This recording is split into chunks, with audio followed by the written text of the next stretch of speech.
उड़ीसा के पुरी जिले में स्थापित भगवान श्री जगन्नाथ के श्री मंदिर के बारे में आपको पता ही होगा। आइए आज जानते हैं श्री मंदिर के कुछ रहस्यों के बारे में जिन्हें आज तक कोई भी सुलझा नहीं पाए। मंदिर से जुड़े एक मान्यता है कि जब भगवान कृष्ण ने अपने देह का त्याग किया और उनका अंतिम संस्कार किया गया तो शरीर के एक हिस्से को छोड़कर उनकी पूरी देह पंचतत्वों में विलीन हो गई। मान्यता है कि भगवान कृष्ण का हृदय एक जिंदा इंसान की तरह धड़कता रहा। कहते हैं कि वो दिल आज भी सुरक्षित है और भगवान जगन्नाथ की लकड़ियों के मूर्ति के अंदर है। जगन्नाथ पुरी मंदिर के तीनों मूर्तियां हर 12 साल में बदली जाती है। पुरानी मूर्तियों की जगह नई मूर्तियां स्थापित की जाती है। मूर्ति बदलने की इस प्रक्रिया से जुड़ा भी एक रोचक किस्सा है। जिस वक्त मूर्तियां बदली जाती है तो पूरी शहर में बिजली काट दी जाती है। मंदिर के आसपास पूरी तरह अंधेरा कर दिया जाता है। मंदिर के बाहर सीआरपीएफ की सुरक्षा तैनात कर दी जाती है। मंदिर में किसी की भी एंट्री पर पाबंदी लगा दी जाती है। सिर्फ उसी पुजारी को मंदिर के अंदर जाने की इजाजत होती है जिन्हें मूर्तियां बदलनी होती है। पुजारी की आंखों पर भी पट्टी बांधी जाती है, हाथों में ग्लव्स पहनाए जाते हैं। इसके बाद मूर्तियां बदलने की प्रक्रिया शुरू होती है। पुरानी मूर्तियों की जगह नई मूर्तियां लगा दी जाती है, लेकिन एक ऐसी चीज है जो कभी नहीं बदली जाती, वो है ब्रह्म पदार्थ। ब्रह्म को पुरानी मूर्ति से निकालकर नई मूर्ति में लगा दिया जाता है। ये ब्रह्म पदार्थ क्या है, इसके बारे में आज तक कोई जानकारी किसी के पास नहीं है। बस कुछ किस्से हैं जो मूर्ति बदलने वाले पुजारियों से सुनने को मिलता है। ये ब्रह्म पदार्थ हर 12 साल में पुरानी मूर्तियों से निकालकर नई मूर्तियों में लगा दिया जाता है, लेकिन मूर्ति बदलने वाले पुजारी को भी नहीं पता कि वो क्या है। मान्यता ये है कि इस ब्रह्म पदार्थ को अगर किसी ने देख लिया तो उसकी मौत हो जाएगी। एक किस्सा ये है कि इस ब्रह्म पदार्थ को हमेशा श्री कृष्ण से जोड़कर देखा जाता है।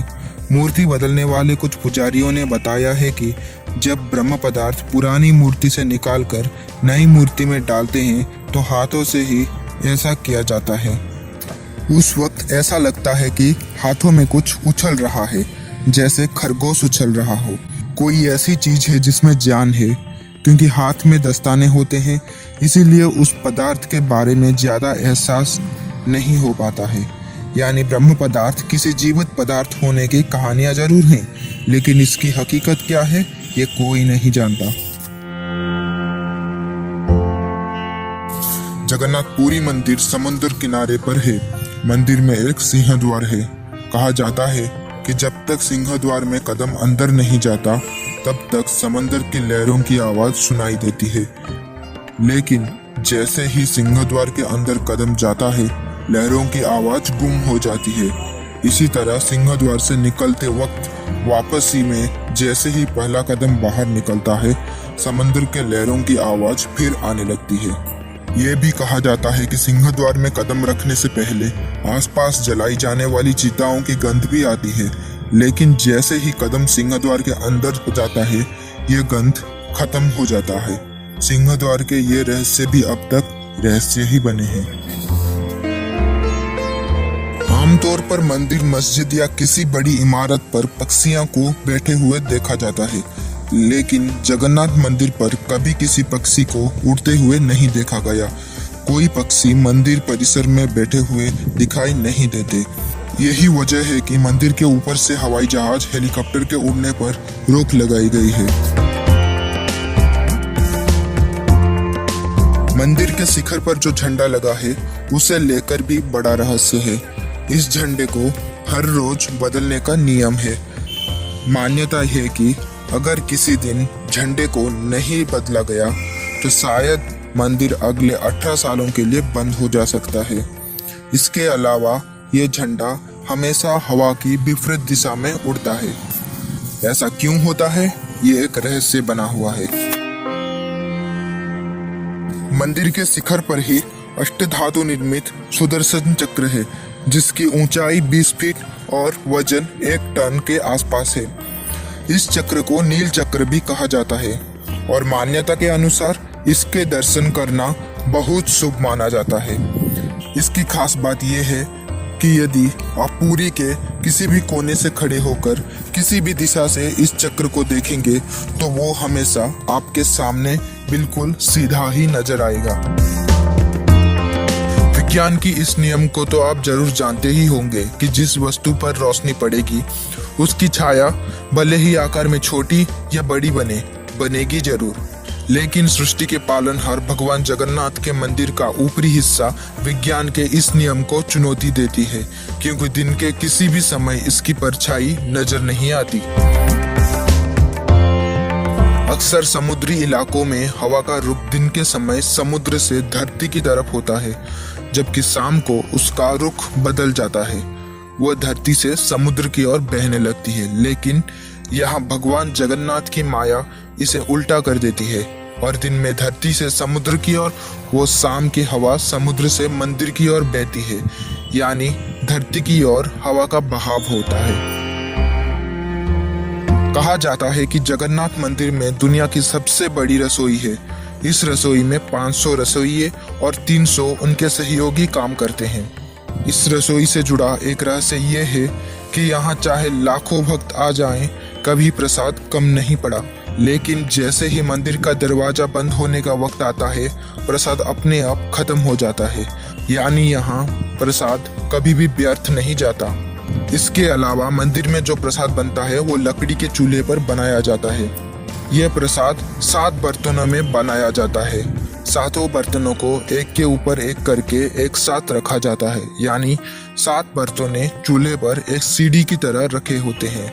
सबसे हैरानी की बात तो यह है कि जो बर्तन सबसे ऊपर यानी 7वें नंबर का बर्तन होता है, उसमें सबसे पहले प्रसाद बनकर तैयार होता है। इसके बाद छठे, 5वें, चौथे, तीसरे, दूसरे और पहले यानी सबसे नीचे की बर्तन का प्रसाद तैयार होता है। आषाढ़ माह में भगवान रथ पर सवार होकर अपनी मौसी रानी गुंडीचा के घर जाते हैं। यह रथ यात्रा 5 किलोमीटर में फैले पुरुषोत्तम क्षेत्र में होती है। रानी गुंडीचा भगवान जगन्नाथ के परम भक्त राजा इंद्रद्युम्न की पत्नी थी, इसीलिए रानी को भगवान जगन्नाथ की मौसी कहा जाता है।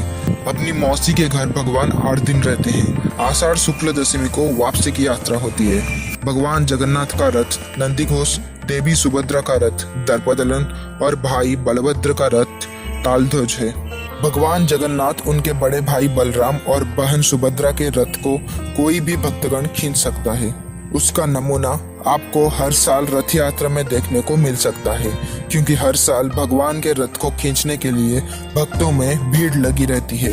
सभी इस रथ को खींचकर पुण्य का भागी बनना चाहते हैं। कहते हैं कि भगवान के रथ को खींचने से लोगों को जीवन काल के चक्र से मुक्ति मिल जाता है।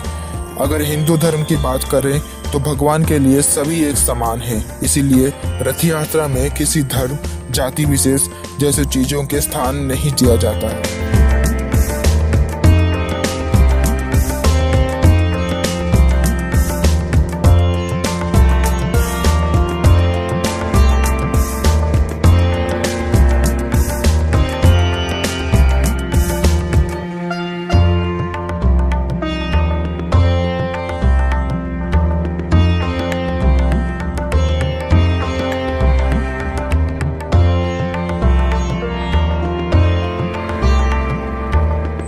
प्रख्यात जगन्नाथ संप्रदाय शोधकर्ता पंडित सूर्य नारायण रथ शर्मा ने कहा है कि श्री मंदिर के रत्न भंडार में 7 कमरे हैं। वर्तमान 7 में से 3 कमरे देवी देवताओं के विभिन्न अनुष्ठानों के लिए इस्तेमाल किया जा रहा है।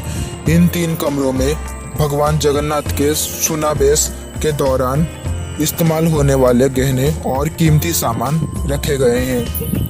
हालांकि बाकी कमरे में कितने रत्न और गहने हैं उनकी जानकारी सटीक रूप से नहीं है। श्री मंदिर के ROR 4 1952 के अनुसार रत्न भंडार में 150 प्रकार की सोने के गहने हैं। इनके साथ 3 हरिणकांति मलास है, जिनकी हर एक की वजन 120 तोला के आसपास है। इसके अलावा हीरे, सोने, चांदी और अन्य गहनों के समेत बहुत अनमोल रत्न रत्न भंडार के अंदर रखा गया है। इससे पहले रत्न भंडार 1964 और 1984 में खोला गया था।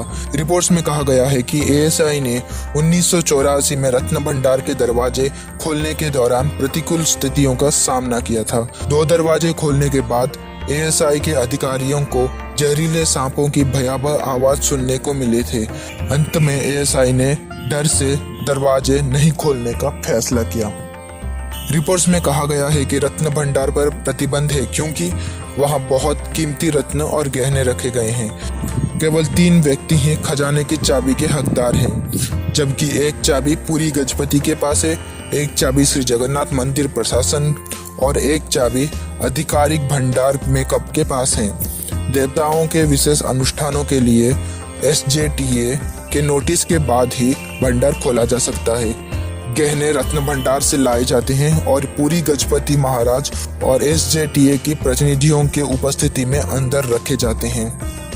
ऐसी धारणा है कि अगर रत्न भंडार को पूरी तरह से खोल दिया जाए तो ये केवल आपदा ही लाएगा। पिछले 45 वर्षों में मंदिर की सेवा में रहे 65 वर्षीय सेवक नरसिंह पूजा पंडा के अनुसार प्रभु जगन्नाथ इस काम के लिए कभी भी माफ नहीं करेंगे। धरती पे संकट आ जाएगा। अगर आपको वीडियो पसंद आया तो लाइक और चैनल को सब्सक्राइब जरूर कीजिएगा। मिलते हैं अगले वीडियो में। तब तक के लिए सुरक्षित रहिए। मास्क और सैनिटाइजर ठीक से इस्तेमाल करते रहिए।